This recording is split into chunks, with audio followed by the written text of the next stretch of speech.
إلى صراط المستقيم وعلى آله وأصحابه أجمعين أما بعد فأعوذ بالله من الشيطان الرجيم بسم الله الرحمن الرحيم إن عدة الشهور عند الله 12 شهرا في كتاب الله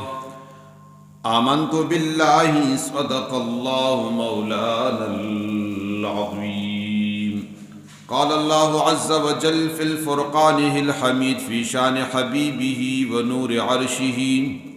وزينة فرشه مخبرا وعامرا إن الله وملائكته يصلون على النبي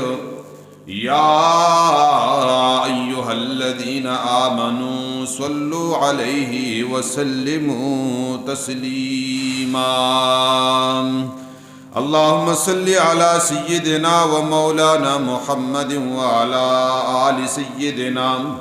ومولانا محمد وبارك وسلم صلوا عليه مولاي صل وسلم دائما ابدا على حبيبك خير الخلق كلهم يا ربي بالمصطفى بلغ مقاصدنا واغفر لنا ما مضى يا واسع الكرم فإنا من جودك دنيا وضرتها ومن علومك علم اللوح والقلم يا صاحب الجمال ويا سيد البشر من وجهك المنير لقد نور القمر لا يمكن الثناء كما كان حقه بعد از خدا بزرگ تو یہ قصہ مختصر. اللہ رب العزت جل وعلا حمد و ثنا لوی و بڑائی ثنا و صفت اڑانے کول نبات حضور نبی مکرم نور مجسم تاجدار مدینہ سرور قلب وسینہ باعث تخلیقی کائنات بزم کائنات زینتی کائنات محبوب کائنات دستگیر جہاں غم گسار امت امام الانبیاء احمد مجتبی جناب محمد الرسول اللہ صلی اللہ علیہ وآلہ وسلم بارگاہ رسالت گوہر بار کی داقدت و ارادت محبت گلون پر زون اڑانے کول نبات معزز و محتشم و مکرم قابل صد ادب و احترام حاضرین و سامعین و رمضان المبارک مقدس میاش او بیاد مقدس میاش تو مقدس لمحاتو کے دا جمعے مبارک اور ازدہ او دغا لمحات و دغا قیمتی دا رمضان المبارک دا لمحات اگر انسان تا ملاوی کی چکم خوشبخت و خوش قسمت انسانی اللہ رب العزت جل وعلا بقرآن مقدس کی دا دول سمیاشتو ذکر فرمائے دے الہ العالمین جل وعلا دا پا قمری میاشتو کی دا دی تقسیم فرمائے دے خالق ارض و سما مالک یوم جزا اللہ رب العزت جل وعلا دا نظام قائم و دائم فرمائے دے پدی دولس میاشتو کی نہم میاش دا دا رمضان المبارک میاش دا چی دا دا مسلمانانو دا پارا دا رحمتونو دا برکتونو دا مغفرت یو میاش دا چی رمضان المبارک آغا میاش دا چی رب قدیر لم یزل پدی میاشت کی دمر انسانان دا جہنم دا ہورن ازادی چی سمرا کسان اللہ تبارک و تعالی جل وعلا پدی ثابت کال کی دا جہنم دا ہورن ازاد کڑیوی نو حضرت یعقوب علیہ السلام اغی مبارکو چکم دے نو دولس زامنو پا آغا زامنو کی داغا حضرت یوسف علیہ السلام زیاد محبوبو دا دا قیناتو او دا دی اسلام و دا دین یو تسلسل را روان دے چی پہار یوشس کی محبوبان وی دا حضور علیہ السلام حضرت عائشہ صدیقہ رضی اللہ تعالی عنہ مبارکہ طول زیادہ محبوبہ و صحابہ کرام رضوان اللہ علیہم اجمعین طول قابل قدر قابل احترام قابل عظمت قابل عزت قابل تکریم صحابہ کرام رسول اللہ صلی اللہ علیہ وسلم تا حضرت سیدنا ابو بکر صدیق رضی الله تعالی عنہ مبارک دا د ټولو نه زیات ورته محبوب وو. الله رب العزت جل وعلا ته ټول میاشت محبوب دي، ټول میاشت الله تبارک وتعالى جل وعلا میاشت دي. خو میاشت رمضان المبارک هغه مقدس میاشت ده چې دا الله رب العزت جل وعلا ته ډیر زیات محبوبه ده. او دی پوری الله رب العزت جل وعلا فرمای چې شهر رمضان الذي شهري، چې دا میاشت رمضان المبارک دا زما میاشت ده. واجزا به، او زبد دی بدله انسان ته ورکوما، زو په خپل د دې انسان ته بدله ورکوما. نو معلومه دا شوله چې دا میاشت الله محبوبه ده. نو په دې میاشت کې بیا د الله تبارک وتعالى طرفنا فضیلت او د الله د طرفنا رحم او کرم دا هم چې کوم دی نو ډیر زیات دی.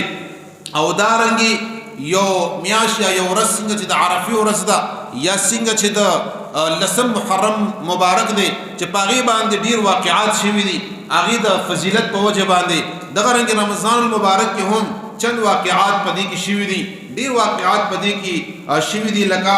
رمضان المبارک یکم رمضان المبارک هر کال په یکم رمضان المبارک باندې الله رب العزت جل وعلا د دوزخ دروازې بندي، د دوزخ دروازې ته قفل لګي، د دوزخ دروازې بند شي او د جنت چې کومې دروازې وي نو دا کولو شي. نو دا په یکم رمضان المبارک باندې ابتدا نه تر نن پورې دغه معاملې چې کوم دي نو روانه ده. دغه په 3 رمضان المبارک باندې حضرت ابراهیم علیه السلام باندې هغه مبارک باندې صحائف نازل شوي. په 4 رمضان المبارک باندې حضرت موسی کلیم الله علیه السلام هغه باندې تورات نازل شوی وو. په 18 رمضان المبارک باندې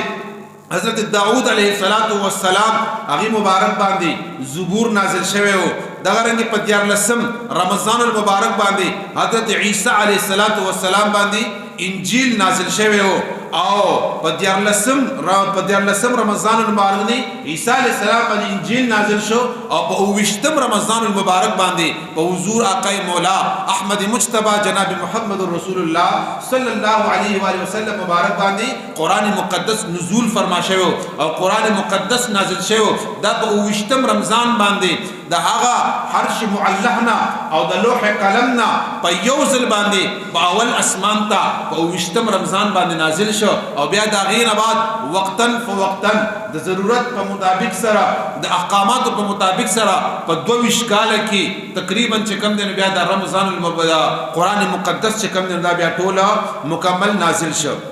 نو دې کې ډېر واقعات شوي دي. لکه په 19 رمضان المبارک باندې سیدہ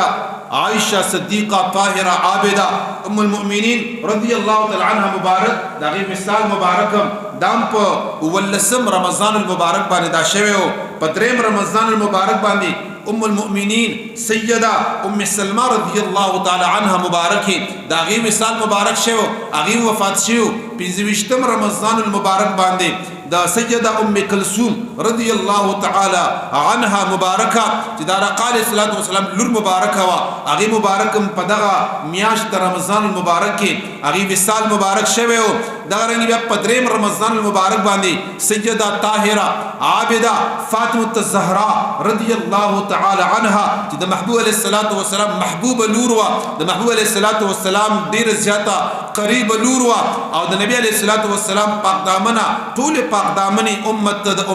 سنت رسول الله مبارک بیبیانی داغي ازواج داغي لوریان مبارکی ټول مطهری وی ټول پاکی وی ټول پاک دامنی وی دا رسول الله مبارک ډیر نږدې وا ډیر زیات حیات لنا فرشتو بم کوله فاطمه الزهرا داغي وصال مبارک په 3 رمضان المبارک باندې شوی دی. دا سه په 20 رمضان المبارک باندې اسد الله الغالب امام المشارق والمغارب سیدنا علی شیر خدا علی المرتضی کرم الله وجه الکریم مبارک داغي شهادت هم په 20 رمضان المبارک باندې هغه شوی دی. دغه په 19 رمضان المبارک باندې جنگ بدر واقعا شوی و چې هغه جنگ بدر واقعا کې الله رب العزت جل وعلا د طرفنا مسلمانانو ته فرشتو امداد راغلو، د فرشتو د طرفنا مسلمانانو ته مدد راغلو. نو چې هغه مدد په بنیاد باندې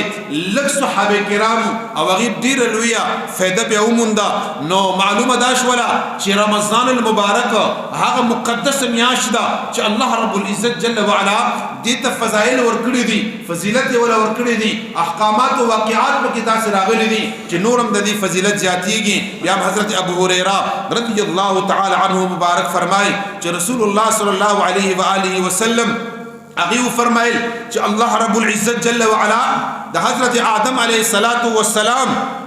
چې څومره بچی دي د دې هر یو عمل اجر چې کوم دی نو دا زیاتې او د هر یو عمل او د هر یو نیکه بدلا پر رمضان المبارک په مقدس میاشت کې دا 10 ګنا وی. یو حدیث مبارک 7 ګنا راغلی دی، یو حدیث مبارک 8 ګنا راغلی دی، یو حدیث مبارک 1000 درجو پر راغلی دی. د انسان پدې کې اجر چې کوم دی دا زیاتېږي.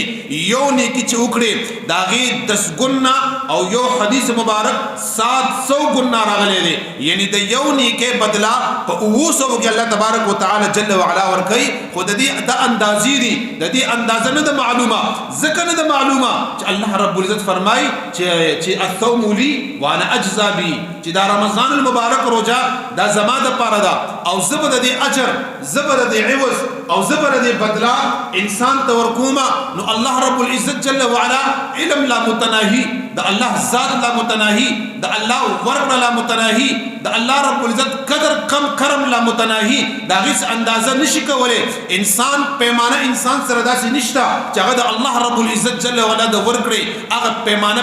پیمایش کی. نو الله رب العزت محبوب علیه السلام دا فرمایل چې رمضان المبارک روزه هغه روزه ده چې د دې د اجر د دې د عوض د دې بدلا دا به الله ورکي او الله رب العزت جل وعلا ته معلومه ده. او نبی علیه السلام کتاب فرمای هغه فرمایل چې روزه دا د انسان ګناهونه ختمي او مثال فرمای وای دا د انسان ګناهونه داسې پاکي لکه اوسپنا چې سوځولو سره څنګه پاکيږي یا سوځولو سره څنګه نرميږي. نو دا غره د انسان د ګناهونه د روزه سره چې کوم دی نو دا غره کې پاک شي. نبی علیہ السلام صحابه ته فرمای چې وای دا روزه وی د دې د جزا چې کومه ده وی دا معینه نه ده، دا بالکل معینه نه ده، دا معلومه نه ده، دا به انتها ده. فرمای چې دا روزه وی دا ګناهونه وی داسې ختمي. نبی علیہ السلام صحابه ته مثال ورکړي کله ورته فرمای چې د انسان د ګناهونه داسې پاک شي لکه انسان د مور د ګیډې نه پیدا شو. کله ورته فرمای چې د انسان د ګناهونه داسې پاک شي لکه څنګه چې یو خاق وي او هغه چې کوم نه کوچ پاڼې وي او ته هغه داسې گزار ولا ورکی شرم ولا ورکی ورکی یو پاڼم پاتې نشي هغه ټول راوګرځيږي. نو دا غره انسان عمل نامه د ګناهونو نه پاک شي او انسان ته پدې کې الله تبارک وتعالى نیکي او اجرونه عوضونه ورکی. نبی علیہ السلام فرمای د انسان چې کوم نه ترکیانو سرازونه دي، یو د انسان چې کوم نه ترکی او راز اسلام کې هغه روح دی، روحاني ترقی ده. نبی علیہ السلام فرمای چې د روحاني ترقی چې کوم منزل دی او کوم انسان چې مقام او مرتبه ته رسیږي او روحاني ترقی چې انسان ته ملاويږي هغه روزه باندې ملاويږي. ځکه د دې د وجنه څومره اولیاء چې تاسو وګورئ، څومره چې صحابه او څومره لوی خلک وګورئ هغه به همیش روزه ساتلې او که نور به نه ساتلې ایام البیض خو به خامخا ساتلې، ایام البیض روزه به خامخا ساتلې. نبی علیہ السلام د هغه فضیلت بیانوي. نبی علیہ السلام فرمایي چې تاسو که نور روزه نشئ ساتلې نو ایام البیض روزه ساتئ. دا کومه کې مې روزه دي، دا درې روزه دي، دا درې روزه دي، یو لسمه دولسمه او دیارلسمه دغه روزه دي د ارمیاش کې وې دا روزه چې نسی. یو حدیث مبارک کې راځي غنیه الطالبین دا حدیث را نقل کړی دی شیخ عبدالقادر جیلانی محبوب سبحانی شهباز لامقانی غوث سمدانی مبارک فرمایي چې دا د ایام البیض کوم اولنې روزه ده نو د یوې روزه عوض او اجر او بدلا د 10000 روزو برابر ده. دویمه روزه چې سړی وساتي داغه د 20000 روزو برابر ده. دریمه روزه چې سړی وساتي د 30000 روزو برابر ده. یعنی انسان چې کله ایام البیض روزه نشي د رمضان المبارک نه علاوه یو لسمه او دولسمه او دیارلسمه دغه روزه چې انسان ساتي نو په اولنې روزه 10000 روزو ثواب دی، په دویمه روزو د 20000 روزو ثواب دی، پدریم روزه د 30,000 روزو ثواب دی نو الله رب العزت جل وعلا انسان ته دغه عوض او بدلی پدی باندې ورکړي خو یاد بساتئ چې بیا د ټول عمر ایام البید روزه را جمع کی محبوب علیه الصلاۃ والسلام فرمای چې د رمضان المبارک یوې روزه ته نشي رسیدي انسان چې ټول عمر روزو نسی خو کله رمضان المبارک روزه دنه خطا شولې د دې روزه د دغه ساتلې دا روزه اوننی ولا محبوب علیه الصلاۃ والسلام فرمای د انسان 500 کال عمر شي یا 1000 کال عمر شي او دا 1000 کال دی روزو ساتي نو بیا هم د رمضان المبارک د یوې روزه اجر ته ونه رسیږي د یوې روزه عوض ته ونه رسیږي د یوې روزه هغه بدلی ته ونه رسیږي کټول عمر هم دی روزو ساتي نو یو دا انسان روحانیت بلندی په باندې راځي انسان روحانیت چې کله ترقی طرف ته روان شي نو د بیا په ایمان کې قوت راځي ایمان کې لطف راځي بیا د انسان کې بدلی راځي بیا تبدیلی د انسان پلاس کې راشي د انسان پسترو کې بیا حیا راشي د انسان په خله کې بیا مټاس راشي د انسان دماغ او فکر کې بیا مثبت سوچ راشي د انسان بیا هر یو کام الہیت د پاره الوهیت د پاره رضا الہی د پاره چې کله روحانیت پرواز د انسانو کې او روحاني تور باندې کله انسان ترقی حاصل کی تاسو ګوري د اولیاء الله چې کوم د الله رب العزت د نږدې خلک او قریب اولیاءوي دغه ژوندۍ وګوري دغه په ژوندۍ کې به صبر ملاويږي دغه په ژوندۍ کې به تاسو ته مټاس ملاويږي خلک ورته بدی وای ردی به وای کنزل به کوي پروپاګاندا به کوي خلک به ورپسې خبرې کوي لکه څنګه چې د اولیاء کرامو هغه ژوندۍ تاسو وګورئ دغه کتابونه تاسو را واخلئ یو ولیم داسې نه دی تیر یوم د الله رب الولی داسې نه دی تیر چې خلکو پروپاګاندا نه کړي هغه وخت خلکو چې کم دي نو هغه پسې هغه انداز باندې چې هغه سره خنخې خبره نه کړي اولیاء خلا پرګدا هغه د الله رب العزت جل وعلا هغه بندگان دي چې کوم عام خلکو کې دي د الله رب العزت جل وعلا خوږ محبوبان انبیاء کرام چانه دي پرېغسته بیا زمونږ خوږ پیغمبر امام الانبیاء مشکل کشا دستگیر جهان مشفق اعظم هغه کریم او مهربان پیغمبر آقا مولا احمد مجتبی جناب محمد رسول الله صلی الله علیه وسلم هغه ذات مبارک چانه دي معاف کړي دغه ذات مبارک پس پروپاګاندا دغه ذات مبارک چې کوم دینو هغه نه دی پرېغسته نو د دې زماني یا دې زماني سره نږدې کوم خلک چې تیر دي هغه به چا څنګه پرېغستل او دا علامه د دې خبره ده چې کله خلک د خلاف شو او کله خلکو پروپاګاندا شروع کې او تخپل لمنو کتله ته خپل صفای دا ستاسو د ایمان نه خدا دا ستاسو د حقانیت نه خدا دا ستاسو د سچایت نه خدا دی وخت ته په حق باندې دی وخت ته په صداقت باندې چې ستاسو خلک خلاف دي ته الله رب العزت جل وعلا تا رسول الله مبارک تا او شریعت او قران تا تداغه په مناسبت سره ستاله من صفاده او ستا احکامات او ستا سره چې کوم معاملې د الله سره ده هغه صفاده او بیا د خلق لګیاوي نو دا د حقانیت ثبوت دی دا د سچای ثبوت دی نو رسول الله مبارک فرمایي چې یو د دې حکمتونو کې یو حکمت هغه د روحانیت پرواز دی بل رسول الله صلی الله علیه وسلم فرمایي چې رمضان المبارک روزه ساتلو سره رضا الهی حاصلېږي د الله رب العزت خوشنودي ور سره حاصلېږي د الله رب العزت جل وعلا رضا کېږي د انسان نه رب قدیر لم یزل رمضان المبارک کې هغه میاشت مقدس ده چې رب قدیر جل لم یزل و دې بنده ته فرمایي صاحب مشقات دا حدیث راغسته وي مختلف کتب راغسته وي الله رب العزت جل وعلا تا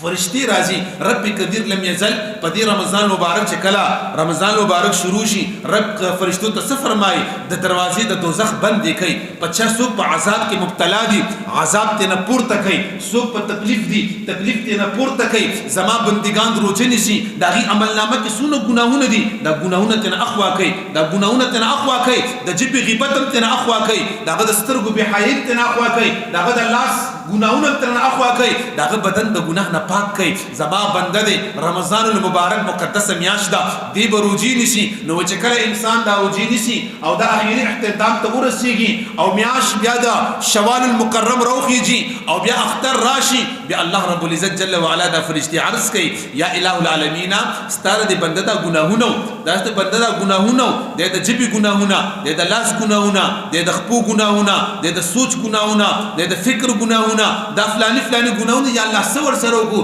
الله اکبر. رب قدیر لم یزل ورته فرمای چې ای زما فرشتو زما بندا رمضان المبارک 10 روزي ونیوي یا یو کم 10 روزي ونیوي زما دې بندا زما د رضا لپاره قیام وکړو زما د رضا لپاره د تراویح ویلې وکړلې قد تلاوت ویلو د مختلف قسم عبادت وکړه صدقات ورکړه صدقه فطر ورکړه. ای زما بندا د رمضان المبارک دا د رحمت میاشت دا واحد میاشت د رمضان المبارک دا چې دې کې د الله عذاب نوي الله قهر پکینی الله غصه پکینی ټول میاشت کې صرف د الله رحمي د الله مغفرت وي د قوم من النيران وي الله رب العزت د جهنم د اور نه خلق آزادای. نو رب قدیر لم یزل فرشتو ته حکم کوي چې اے فرشتو زما د بندا د ګناهونو چې څومره دي په دې تمام ګناهونو ورته د عفو قلم زرا کاغما. اے زما فرشتو زما د بندا ته د ګناهونو په عمل نامه کې دوباره مو ورچوي زما د بندا ته د ګناهونو ټول معاف کړي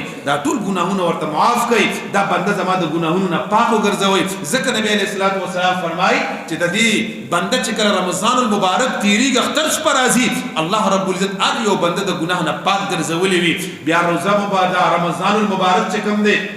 نبی علیہ الصلوۃ والسلام فرمای چې دا د حسن اعمال یو ذریعہ ده د انسان اعمال پکې خسته کیږي د انسان عمل پکې خسته کیږي. انسان چې کوم بد عمل سنس د انسان وی چې رمضان المبارک ایمانا و احتسابا پکې شرط دی چې ایمانا و احتسابا خشیت الهی او د الله رضا او د الله یرا انسان کی موجود وی او بیا ایمانا و احتسابا روزه ساتلا. نو بیا امام مسلم سے فرمائے دا متفق علیہ حدیث دے امام بخاری راغستے دے دا متواتر حدیث دے قد غفر له ما تقدم من ذنبه. بیا د انسان ما قبل چې صبر گناهونه دي رب قدیر په تمام گناهونو د عفو قلم انسان تراکاږي او دغه گناهونو کې بیا شارحین فرمای قد غفر له ما تقدم من ذنبه. صغیره کبیره پکې نه یاد کړي دا الله کرم لوی دی احسان لوی دی. اگر چې قانون دا دی قانون شریعت دا دی چې د کبیره ګناهونو لپاره توبه شرط ده د کبیره ګناهونو لپاره ا ګناه مخې ته خستل شرط دي هغه باندې شرمنده کېدل شرط دي هغه باندې الله رب العزت ته سرخ کول شرط دي او بیا هغه باندې یادول دي بیا دوباره هغه طرف ته نه تک چې کم نه دا پکې شرط دی. کبیره ګناه با الله رب العزت جل وعلا په وړاندې توبه وباسي که حق برسي نو بیا درته معاف کوي او صغیره ګناه هغه دي اعمال سره نیکو سره صدقو سره منزونو سره نوافل سره مستحبات سره نیک اعمال سره خبرو سره اخلاق سره عادات سره سوچ سره فکر سره الله رب العزت ستاسو عمل نامینا دا واړو ګناونه ختمي واړو ته ختمي. الدال علی الخير كفاعله مثال کے طور پر ته چاته د حق لغلاروخي یو خط طریقه دی ورته خولا نیکه طرف ته رو بلی هغه په نیکه باندې عمل وکړو ستاسو الله رب العزت د عمل نامینا واړو ګناهونه دا غینا معاف کی او تاسو الله تبارک وتعالى جل وعلا عمل نامه چې کوم نه پاک وګرځي. بیا نبی صلی الله علیه وسلم فرمای الصوم جنته دا رمضان المبارک چې کوم میاشت دا روزي دي وې دا د انسان د لپاره ډال لې څنګه چې انسان ډال باندې هغه د مرګ نه بچ کیږي د توري د گزار نه بچ کیږي هغه د نيزي نه بچ کیږي او دې په د زخم نه بچ کیږي اوم تک کرنګي نبی عليه الصلاه والسلام فرمایي چې روزي ساتلو سره د انسان ایمان بچ کیږي د انسان ایمان قوي کیږي انسان د ایمان چې کوم نه مضبوطيږي او یاد بساتی ګوري چې بعضو اوقات پر رمضان المبارک انسان د ایمان نم خلاصيږي د ایمان نم پکې بیا خلاصيږي لکه روزي تسبق قتل د روزي به حرمتي کول روزي کې پابندي نه کول روزي ته چې کوم نه هغه احترام او دغه تعظیم نه کول انسان چې کوم د ایمان نه په باندې خلاصيږي. نو دغه رنګي روزي ډیر حکمتونه دي ډیر زیات حکمتونه دي. الله تبارک وتعالى جل وعلا دې زموږ استاد د ټول نصیب وګرځي. اخر کې په سرسایي په حواله سره یو څو گزارشات کومه سرسایم چون کې رمضان المبارک په دې میاشت کې چې کوم دینو اهمه مسله ده چې هغه ورکولي او هغه پچا باندې واجب ده. اولنې خبره په دې ځان پوهیږي چې سرسایه پچا واجب ده دویمه سرسایه به څومره ورکوي او دریمه سرسایه به چاته ورکوي. بس په دې درو مختصر خبرو باندې ځان پوهیږي. اولنې خبره ده چې سرسایه پچا باندې واجب ده. سرسایه به کم سړی ورکوي څومره مالدار سړی به سرسایه ورکوي څومره پیسو والا سړی به سرسایه ورکوي د څومره سونا چاندي یا د نقد پیسو والا سړی و سرسایه ورکوي. نو یو خو د زکات معامله ده. د زکات د معاملې دپاره موږ سره نصاب په 3 قسمه دي چې دا ما مخکې بیان کړو. یو موږ سره د سونې نصاب دی 7.5 تولې سونه ده 19 تولې سونه ده چې چا سره دا موجود وي په د باندې زکات واجب دی. نو چې زکات در باندې واجب وګرځېدو به درجه اوله در باندې صدقه فطر چې کوم دا واجب شوله. دویم نمبر چې کوم دی هغه چاندي ده هغه 52 تولې چاندي ده 52 تولې 52 نیمې تولې چې کوم دی نو هغه څه ده چاندي ده چې دا چا سره موجود وي نو هغه باندې چې کوم دی نو څه هغه باندې زکات واجب دی. نو چې زکات په چا واجب شونه په درجه اوله باندې صدقه فطر هم واجب شوله سرسایه چې ورته موږ وایو سرسایه هم واجب شوله. دریم چې کوم دی نو هغه نقد پیسوم دی نو اقرب الی الفقیر هم دی. نو نن سبا وخت چونکې سونا چاندي د اکثر خلکو سره موجود ني نقد پیسې موجود وي نو د نقد پیسو سي حساب کم یو معیار دی او کم یو نصاب دی. نو موجوده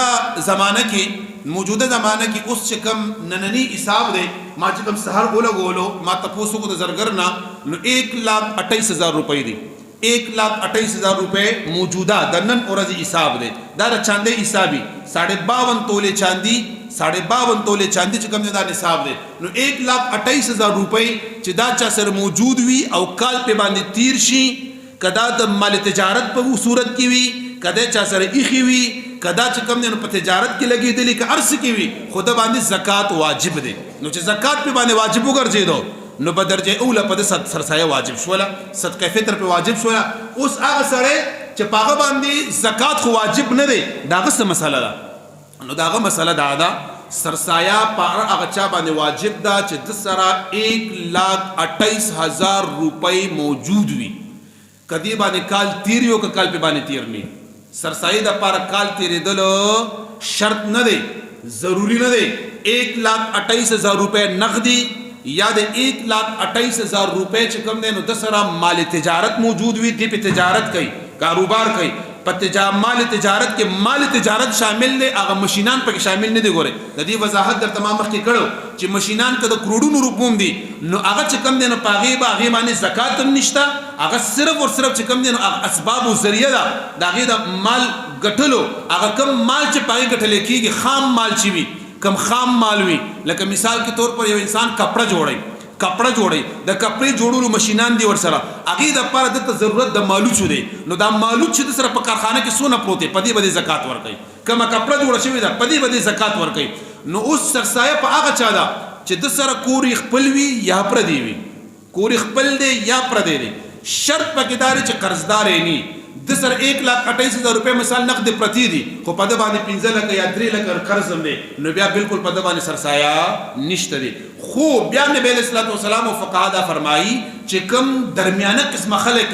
یعنی هغه خلک چې زکات خو په واجب نه دی خو د سره 1,28,000 روپے په سناس شکل کې موجود دي یا یو توله کالی دی ور سره یا چاندي دا ور سره یا نقدي دی ور سره یا نقدي دی سونه او چاندي دا ور سره کده باندې زکات نم دی واجب سرسایه په د باندې واجب ده. سرسایه به کوم نه دی ور کوي. اوس سرسایه به څومره ور کوي نو موجوده وخت کې نننی چې کوم ریټ دی د اوړو نن چې کوم د اوړو ریټ دی او چې کوم عام خلک خوري درمیانه نو هغه چې کوم دی نو 3,000 روپے دی 3,050 روپے دی 3,050 روپے نننی ریټ دی. نو د دې په حساب سره چې موږ دا 152 روپے کیلو راځي 152 روپے کیلو دی. په شریعت کې 2.5 کیلو دی 2.5 کیلو دی خو فقها فرمایي چې 2.5 کیلو نه پاو کم 2 کیلو تاسو پوره 2 کیلو حساب کوي. نو چې پوره 2 کیلو موږ حساب کو دا د نن حساب دی سبانه حساب بیا جدا دی دا نن حساب دی چې په کوم ورځ تاسو سرسایه ورکوي په اک ورځ به تاسو ریټ ګورئ هغه ورځ مطابق به تاسو کوئ. نو دا چې حسابو کې ورته نو دا تقریبا 305 روپے راځي 305 روپے. نو دې پسې چې کوم دی نو بیا فقها فرمایي احتیاطاً صدقه چي نو موږ به دې پسې چې کوم دی نو 15 روپے صدقه ور پسې واچو 310 روپے شوي که 15 روپے ور پسې واچو 320 روپے شوي. نو تاسو کې هر یو کس چې سرسایه ورکوي 310 روپونه به کم نه ورکوي 310 روپے دا ریټ دی تقریبا چې دا ریټ په در اختره پوری دا برقرار وي خو کمی دیم شي او زیاتې دیم شي چې تاسو په کوم ورځ سرسایه ورکوي رابطه وکئ ما سره کوئ یا خپلم چې کوم دی آسان کار دی هلته کې ولاړ شي توړې معلومات به وکړي مثال که توړه 3500 ته رسېدلې وه نو 3500 تقسیمي 20 بیا د هغې نه کم چې ریټ راووتو هغه ضربي 2 نو تا سره به چې کوم دی ستا سرسایه راوځي آسان خبره ده آسان حساب یې دی ټیک شوله که څوک جوار ورکوي نو جوار به 3 کیلو ورکوي که څوک کجوري ورکوي کجوري به 3 کیلو ورکوي یا به د هغې چې کوم دی نو ریټ ورکوي خو زمونږ خلک درمیانه خلک یو غریبانان خلک یو دې زمانې دې طرف ته دا سر اوړه مونږ خورو نو د سر اوړو چې کوم دی دغه که یو سړی فین خوري او ښه اوړه خوري چې هغه نن سبا تقریبا 3500 کې غالبا د هغې ریټ خو ډېر کم خپلو کې فرق دی هغې د معلومات ماته نشته دی که څوک فین خوري سپین اوړه خوري هغه به د سپین اوړو حساب ورکوي بس آسان حساب دی 2 کیلو به چې کوم دی حسابوئ او 10 روپۍ پې د پاسه دکه حسابوئ 10 روپۍ اوس به دا ورکي کم وخت کې دغه قابل دغه مسله ده کم وخت کې به ورکي نو د دې دپاره صحیح ټایم چې کوم احادیث مبارکو کې حضرت ابن عمر رضی الله تعالی عنه حضرت ابن مسعود رضی الله تعالی عنه اقا علیه الصلاة والسلام بخپله افضل ترین ټایم چې کوم دی د اختر د مونځ نه مخکې دی افضل ترین ټایم خسته ټایم افضل ټایم د اختر د مونځ نه وړاندې دی ټیک شوله یا د اختر نه 4-5 ورځې وړاندې دی 3 ورځې یا 4 ورځې وړاندې دا د فقهاو نه او د صحابو نه ثابت دي او بیا چې کوم دی ته که دا سرسایه نن ورکي سبا ورکي 10 ورځې بعد ورکي 5 ورځې بعد ورکي او په دې نیت یې ورکي په دې اراده یې ورکي چې تی کم کس له ورکي کم یو غریب له ورکي یا تی خپل امام له ورکي یا چې کوم یو طالب العلم له ورکي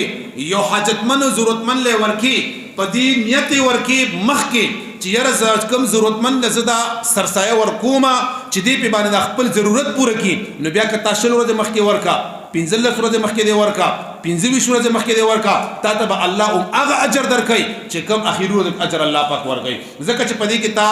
2 کار وکړه یو دې پکې چې کوم دی نو تا په دې کې هغه چې کوم د شریعت حکم دی چې هغې کې هغه محبت دی مینه ده او د مؤمن مسلمان خدمت او تعاون دی هغه پکې ته وکړه هغې ته اسلام ډېر زیات چې کوم دی نو توجه ورکوي نو دغه نیت باندې که تاسو وړاندې ورکوئ نو بیا ورکولی شئ اوس ورکوئ به چاله نو ورکوئ به هغه چاله چې کوم سړی د دې مستحق دی نو څوک یې مستحق دی مستحق د دې چې کوم دی نو اولنې ستا د مصلي چې کوم امام دی او ستا د مصلي چې کوم منځونه درته کوي نو زمونږ په دې تمام سیمه کې هندوستان په تمامه سیمه کې فقهاو دا فیصله فرمایلې ده افغانستان نه راونیسه در هندوستان پورې او در افغانستان او تر پاکستان او بنگلاديش پورې دا ټول فقهاو دا فیصله فرمایلې ده چې د سرسایي حقدار اولنې چې کوم دی نو دا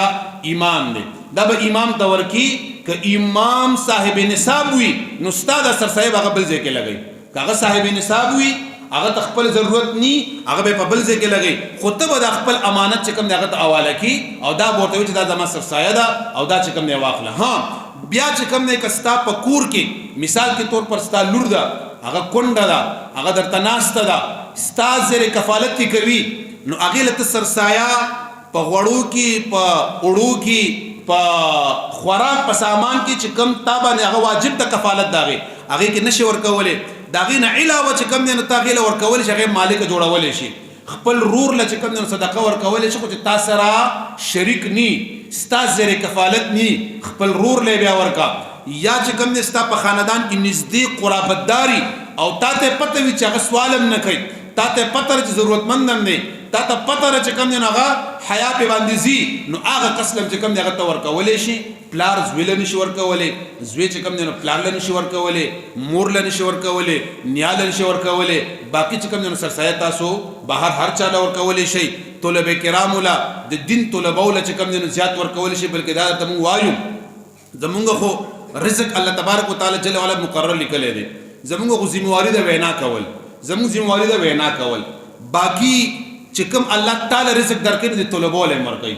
چې کوم الله تعالی څه درکړي دي نو دی علماء له ورکړي دي دی علماء له ورکوي الحمدلله د رب کائنات جل وعلا فضل و کرم دی چې څونه مدارس دي او څونه طلبا دي دا د بندګانو محتاج نه دي دا د بندګانو لاس ته نه دي ناس دا د رب خزانو ته ناس دي او تاسو سره چې کومې خزانې دا هم د رب دي دا هم د الله ورکړه ده زه درته دا وایم په دې زمانه کې بهترین مصرف تاسو د زکات بهترین مصرف ستاسو د سرسایو چې دا محفوظ شي او دا سیف شي او دا په ورځ د قیامت او په دنیا کې تا تر دې ثمره معلومه شي، نو د مدارسو نه بهترین زیبل نشته دی. د مدارسو نه بهترین زیبل نشته دی. نن په دنیا کې وګوره هر طرف ته چې کوم دی نو لګیا دي مختلف تنظیمات او مختلف خلک لګیا دي د خلکو نه د سرسایي، د خلکو نه د زکاتونه دا په څه طریقه باندې راټولي. څه وخت او څه زمان داسو چې خلک به د مدارسو ته تلل او هغې ضرورت به پوره کول. نن مدارس چې کوم دی نو دی ګرځي خلکو ته وایي خپل ضرورت باندې پوره کوي. خیر د امتحان دی، د مدارسو دپاره امتحان دی، د عوامو دپاره امتحان دی. خو دغه ورته وایم چې کم از کم د دې خبرې خدایو ثبوت او د دې خبرې خدایو او قوي خبره موجود ده چې مدارسو کې ستا کومه پیسه لګي کم از کم هغه پیسه به بې ځایه نه ځي. هغې باندې به قاریان جوړېږي، حافظان پې جوړېږي، عالمان پې باندې جوړېږي. دا د الله رب العزت جل وعلا ګلان او ملمانه د هغې تربیت پې باندې کېږي. نو کم از کم دا پیسې ستا ځایه نه. نو زه درته دا خواست او ریکویسټ کومه چې ستاسو زکات چې کوم دی یا ستاسو سرسایي چې کوم دی دا په مدارسو کې مصرف کوئ، دا په علماو باندې مصرف کوئ. کم از کم دا خبره خو نه ده که نه عالم خو چرس نه کوي که نه، عالم خو پوډر نه کوي، کم از کم عالم خو بدعملي نه کوي، کم از کم عالم خو ستا پیسه غلطه نه لګوي. او تی چې نور چاله هر چاله چې ستا رشته دار هم چې هر څه وي هغې پته نه لګي چې ستا دا پیسه چېرته کې لګي. نو د دې د وجې نه دا درته زمونږ عاجزانه ریکویسټ دی. نور خو درته مونږ وایو چې والله په بالله په تالله چې هغه ذات نه دی، هغه ذات چې تاله کم درکړي د تا نه ښه چې کم دی طلبولی ورکوي. الحمدلله ګرانه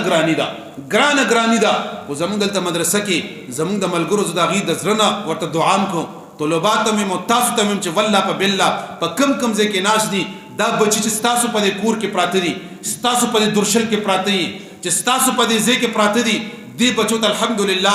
هر ماښام دومره ښکلی رزق میلاویږي، دومره ښکلی رزق ورته میلاویږي چې زه ورته حیران یم. زما په وهم او ګمان کې هم نشته چې دې ګرانه ته وګوره او دې ته دا رزق چې میلاویږي دا د بره نه میلاویږي، دا د بره نه میلاویږي. نو هغه خلکو ته موږ د زړه نه دعا کوو چې کومو خلکو موږ سره مرسته کړې ده. الحمدلله تاسو کې ناستو خلکو هم مرسته کړې ده. ما ته معلوم دي چا 15,000 حواله کړي دي، چا 10,000 حواله کړي دي، چا 20,000 حواله کړي دي. داسې خلک شته چې هغې اوړه حواله کړي دي، چا څه حواله کړي دي، پټې حواله کړي دي. په پټه باندې د هغې الله سره رابطه ده. صرف چې کوم دی وسیله پکې منځ کې زه راغلم او هغه چې کوم دی لګیا دی د هغې لګي. نو تاسو ټولو ته زموږ دا درخواست دی چې مدارس مه پرېږدئ. دا د دین قلي دي، دا د دین چونې دي، دا د دین تانی دي. دې باندې دین مضبوط وي چې مدارس مضبوط وي دین به خورېږي، چې مدارس مضبوط وي د دین دفاع به کېږي، چې مدارس مضبوط وي قرآن به خورېږي، چې مدارس مضبوط وي د حدیثو خدمت به کېږي، چې مدارس مضبوط وي اسلام به سربالا وي، شمله به پورته وي، دفاع کولو والا به موجود وي. او دغه اغیارو کفارو یهودو دا کوشش دی چې دا مدارس ختم کو، دا علما ختم کو، علما بدنام کو، دا دغې کوشش دی. خو انشاءالله العزیز مونږ او تاسو به انشاءالله ټول په شریکه باندې د دې دین د مضبوطیا کې انشاءالله خپل کردار ادا کوو. الله رب العزت جل وعلا دې چاند صدقات کړي الله دې قبول منظور وګرځي. او کوم خلک چې کوي الله تبارک وتعالى جل وعلا دې اول توفیق او طاقت او بیا د الله تبارک وتعالى قبولیت مقام ته الله تبارک وتعالى وګرځي. الہ العالمین جل وعلا د رمضان مبارک مبارکات نصیب وګرځي. انشاءالله را روان اتوار په شپه باندې زموږ دلته مدرسې ختم هم دی. نو څومره کسان چې ناست دي ټولو ته دعوت دی. انشاءالله افطارۍ پروګرام هم شته دی. انشاءالله چې څومره کسان افطارۍ طرف ته راتلی شي انشاءالله پس دوستان داسې دي چې هغې د افطارۍ انتظام کړی دی انشاءالله. نو ټولو ته خواست دی کوم چې موږ سره ختم کې شریک دي او که شریک نه دي د هغه د شپې درته اعلان دی چې انشاءالله د هغه د شپې ته تاسو چې کوم دی نو تشریف اوري ختم ته لازمي وکړئ، اخري دعا کې موږ سره شامل شئ. او افطارۍ ته هم چې کوم دی نو تاسو ته دعوت دی چې افطارۍ د مازدیګر لمونځ ته چې راشئ نو فوري طور 6:30 بجې کېږي. نو کم از کم چې 6 او 6:45 بجې کم کسان چې افطارۍ ته راځي چې هغه موږ سره 6 بجې 6:45 بجې حاضر وي چې د هغې مطابق چې کوم دی نو انتظامات وشي. الله رب العزت جل وعلا دې موږ او تاسو ټول په خپل ځای باندې کامیابیانو کامرۍ نصیب وګرځي. واخر دعوانا ان الحمد لله رب العالمين.